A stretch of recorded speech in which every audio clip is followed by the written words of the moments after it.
अब हम कर रहे हैं एग्जांपल्स, ठीक है। एग्जांपल, फर्स्ट एग्जांपल देखिए क्या है।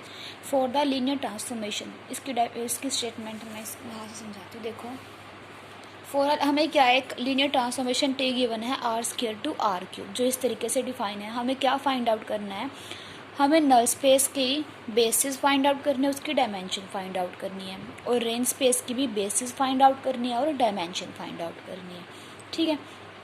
अब सबसे पहले नल स्पेस निकालते हैं।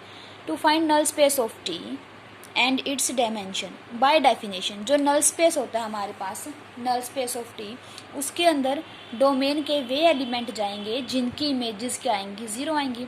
तो u belongs to R square, R square क्यों, क्योंकि यहाँ पर हमारे पास डोमेन आर स्केयर है। तो u belongs to R square such that T of u is equals to zero. अब ज़ीरो किसकी होगी, इमेज लगने के बाद एलिमेंट आर क्यूब में जाएंगे, आर क्यूब की होगी ज़ीरो, ठीक है। अब हमने u कोई भी आर्बिट्रेरी मेंबर उठा लिया, कहाँ से, नल स्पेस ऑफ टी में से, ठीक है। अगर u null space of T में से है तो इसमें एलिमेंट टू टप्पल टाइप के जाएंगे ना, तो u किस टाइप का होगा, x1, x2 टाइप का होगा। तो हमने मान लिया u कोई भी आर्बिट्रेरी मेंबर है किसका, नल स्पेस का। अगर u नल स्पेस में जा रहा है तो पक्का इसकी इमेज ज़ीरो आई होगी, क्योंकि नल स्पेस की डेफिनेशन ही ये है कि नल स्पेस के अंदर जो भी एलिमेंट बिलोंग करेंगे, या नल स्पेस के अंदर वही एलिमेंट बिलोंग करेंगे जिनकी इमेज ज़ीरो आएगी। तो टी ऑफ यू क्या हो गया, ज़ीरो। यू किसके इक्वल था, x1, x2। तो यहाँ से हम बोल सकते हैं T of x1, x2 is equals to zero. अब टी ऑफ x1, x2 की वैल्यू क्या गिवन है क्वेश्चन में, टी ऑफ x1, x2 इस तरीके से डिफाइन है। तो हम लिख सकते हैं यहाँ पे that implies x1 minus x2, x2 minus x1 minus of x1 is equals to zero. अब जो ये ज़ीरो है, ज़ीरो कहाँ बिलोंग कर रही थी, आर क्यूब के अंदर बिलोंग कर रही थी। तो ये ज़ीरो किस टाइप की होगी, थ्री टप्पल टाइप की होगी। तो 0,0,0, ठीक है। अब दोनों ये वाले इक्वल कब होंगे, जब फर्स्ट के इक्वल होगा, सेकंड के और थर्ड के। तो यहाँ से x1 minus x2 is equals to zero, x2 minus x1 is equals to zero, और minus of x1 is equals to zero. तो यहाँ से हमारे पास क्या आ जाएगा कि x1 is equals to zero, जब इसकी वैल्यू इसमें पुट करेंगे तो x2 is equals to zero. तो हमारे पास x1 भी ज़ीरो आ गया और x2 भी ज़ीरो आ गया, ठीक है। ये तो मतलब u भी क्या हो गया, ज़ीरो हो गया। तो इसका मतलब क्या हुआ कि u हम कोई भी आर्बिट्रेरी मेंबर लेके चले थे नल स्पेस में से, ठीक है, पर वो कैसा हो गया, ज़ीरो हो गया। तो इसका मतलब क्या हुआ कि नल स्पेस क्या है हमारे पास, ज़ीरो ही है। नल स्पेस हमारे पास कैसा है, ज़ीरो है। नल स्पेस अगर ज़ीरो है तो उसके बेसिस के अंदर भी तो कुछ नहीं जाएगा, ठीक है। तो नलिटी क्या हो जाएगी टी की, nullity of T means dimension of null space. तो नल स्पेस ज़ीरो है तो डायमेंशन ऑफ नल स्पेस क्या हो जाएगी, dimension of null space of T is equals to zero. तो डायमेंशन हमारे पास क्या हो जाएगी, इसकी ज़ीरो हो जाएगी। तो हमने फर्स्ट काम तो कर दिया कि नल स्पेस के बेसिस तो ज़ीरो, या नल स्पेस ही ज़ीरो आ गया, ठीक है, और डायमेंशन भी निकाल दी। अब हमें किसकी निकालनी है, रेंज स्पेस ऑफ टी की। अब ये वाला देखो पार्ट करते हैं, range space of range space की डायमेंशन निकालनी है हमें और उसके बेसिस निकालने हैं, ठीक है।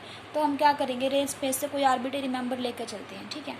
हमने लेट कर लिया कि v कोई भी आर्बिट्रेरी मेंबर है किसका, रेंज स्पेस ऑफ t का, ठीक है।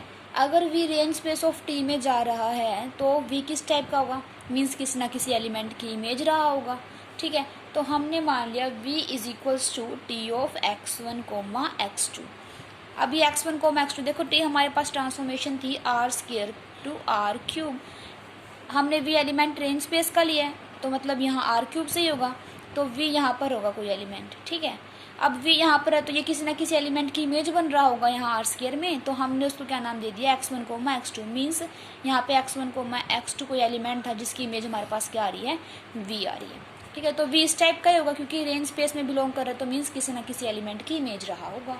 तो v is equals to T of x1, x2।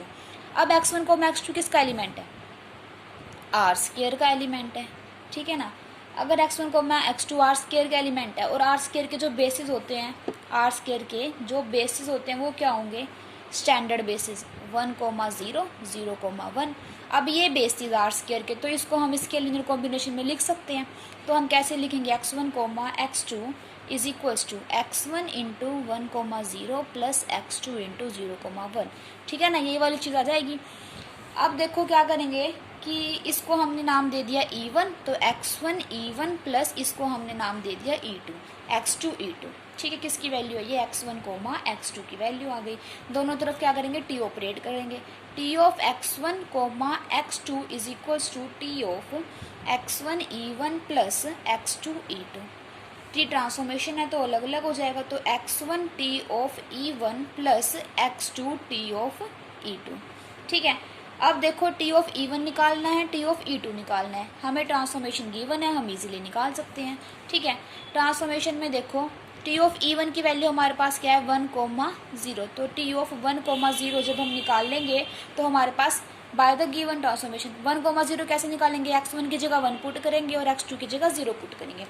तो टी ऑफ 1,0 हमारे पास क्या आएगा, 1 -1 -1, और टी ऑफ 0,1 निकालेंगे मीन्स टी ऑफ E2 निकालेंगे तो वो आएगा हमारे पास -1 1 0।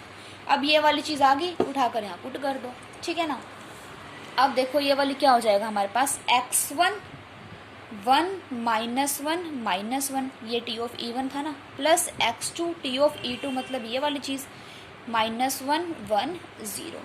इन दोनों को सोल्व करेंगे जब हम, ठीक है, इनको जब सॉरी देखो अब ये वाली किसकी वैल्यू थी, v की वैल्यू थी ना, ऊपर देखो v is equals to this, तो ये वाली चीज़ क्या है v, तो v को हमने क्या दिखा दिया, v is a linear combination of this and this element. जो v हमारे पास रेंज स्पेस का कोई आर्बिट्रेरी मेंबर था उसको मैंने इन दो एलिमेंट के लीनियर कॉम्बिनेशन में दिखा दिया। अब हम क्या करेंगे, इन दो एलिमेंट का मान लो मैंने एक सेट बना लिया। ठीक है, अगर ये दो एलिमेंट लीनियर स्पैन तो कर रहे हैं किसको, रेंज स्पेस ऑफ टी को, क्योंकि मैंने रेंज स्पेस ऑफ टी का कोई आर्बिट्रेरी मेंबर लिया था और उनको इन दोनों एलिमेंट्स के लीनियर कॉम्बिनेशन में लिख के दिखा दिया। अब साथ में हम क्या दिखा दें कि जो ये सेट है इन दो एलिमेंट से मिलकर जो सेट बनेगा वो कैसा है, लीनियरली इंडिपेंडेंट है। तो जो ये वाला सेट होगा वो बेसिस नहीं बन जाएगा किसकी, रेंज स्पेस ऑफ टी की। अगर ये रेंज स्पेस की बेसिस बन गया तो हमें रेंज स्पेस की बेसिस ही निकालनी थी, और डायमेंशन तो इजीली पता चल जाएगी। डायमेंशन क्या हो जाएगी इसकी, 2 हो जाएगी, क्योंकि जितने बेसिस के अंदर एलिमेंट होते हैं उतनी हमारे पास डायमेंशन होती है। ठीक है, तो इसके बाद हम क्या करेंगे, देखो हमने इतना कर दिया ना कि ये रेंज स्पेस ऑफ टी का आर्बिट्रेरी मेंबर था, उसके लीनियर कॉम्बिनेशन में लिख के दिखा दिया। इसका मतलब जो रेंज स्पेस ऑफ टी है वो इन दो एलिमेंट से जनरेट हो रहा है। ठीक है, इसके बाद इसको क्या दिखाना है, इन दो एलिमेंट्स को लीनियरली इंडिपेंडेंट, तो मीन्स लीनियर कॉम्बिनेशन 0 लेके चलेंगे। जब इनको सोल्व करेंगे तो ए की वैल्यू भी 0 और बी की वैल्यू भी 0, तो इसका मतलब ये दोनों एलिमेंट कैसे आ जाएंगे, लीनियरली इंडिपेंडेंट। तो ये दो एलिमेंट लीनियरली इंडिपेंडेंट भी हैं, प्लस में जनरेट कर रहे हैं किसको, रेंज स्पेस ऑफ टी को। तो इसका मतलब जो ये एलिमेंट है ये क्या बन जाएंगे, बेसिस बन जाएंगे।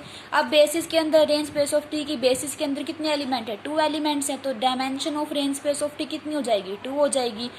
Also dimension of R square हमारे पास 2 है, तो ये इसने सिल्वेस्टर लॉ को प्रूव कर रखा है। सिल्वेस्टर लॉ हमारे पास क्या था कि range space of T rank of T plus nullity of T is equals to dimension of U. यहाँ पर हमारे पास जो टी ट्रांसफॉर्मेशन है वो आर स्क्वायर से लेके आर क्यूब तक है, तो यहाँ पे यू का काम कौन कर रहा है, आर स्क्वायर। तो आर स्क्वायर की डायमेंशन कितनी है, 2 है। रैंक ऑफ टी कितनी आई है अभी हमारे पास, जितने रेंज स्पेस ऑफ टी के मतलब dimension of range space of T which is 2, और नलिटी कितनी आई है हमारे पास 0।